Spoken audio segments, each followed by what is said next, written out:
ഒരു 50 സ്വലാത്ത് ഡെയിലി ചൊല്ലിയാൽ സ്വഫഹ്തുഹു യൗമൽ ഖിയാമ, ഞാനും അവന് മുസാഫഹത്ത് ചെയ്യുമെന്ന് മുഹമ്മദ് റസൂലുള്ളാഹി സ്വല്ലല്ലാഹു അലൈഹി വസല്ലം. ഇന്ന് മുതൽ 50 സ്വലാത്ത് ഇൻഷാ അല്ലാഹ് ഞാൻ എന്റെ ജീവിതത്തിൽ ചൊല്ലുമെന്ന് തീരുമാനിക്കാൻ നമുക്ക് കഴിയണം. ഒരു 40,000 സ്വലാത്ത് ഇല്ല. അഹ്മദ് സവാവി തങ്ങളുടെ മുന്നിലേക്ക് നമ്മൾ എങ്ങനെയാ പോവുക? ഡെയിലി 40,000 സ്വലാത്ത്. ഷഹറാനി ഇമാമിന്റെ ഉസ്താദാണ് അവർ.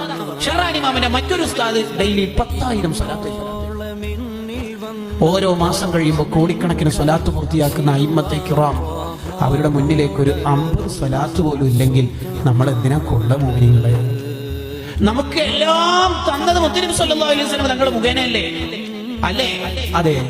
അൽ വസീലത്തുൽ ഉദ്മാ, അല്ലാഹുവിലേക്ക് എത്താനുള്ള, സ്വർഗ്ഗത്തിലേക്ക് എത്താനുള്ള ഏറ്റവും വലിയ കവാടമാണ് സയ്യിദുൽ കായിനാത്ത് മുഹമ്മദുർ റസൂലുള്ളാഹി സ്വല്ലല്ലാഹു അലൈഹി വസല്ലം. ആ റസൂലുള്ളാഹിനെ നമ്മുടെ മഹബത്ത് വെക്കണ്ടേ? മുത്തനബി തങ്ങളോടുള്ള മഹബത്തിന്റെ ഏറ്റവും പ്രധാനപ്പെട്ട അടയാളമായി അയിമ്മത്ത് രേഖപ്പെടുത്തിയതാണ് അവിടുത്തെ പേരിൽ സ്വലാത്ത് വർദ്ധിപ്പിക്കൽ.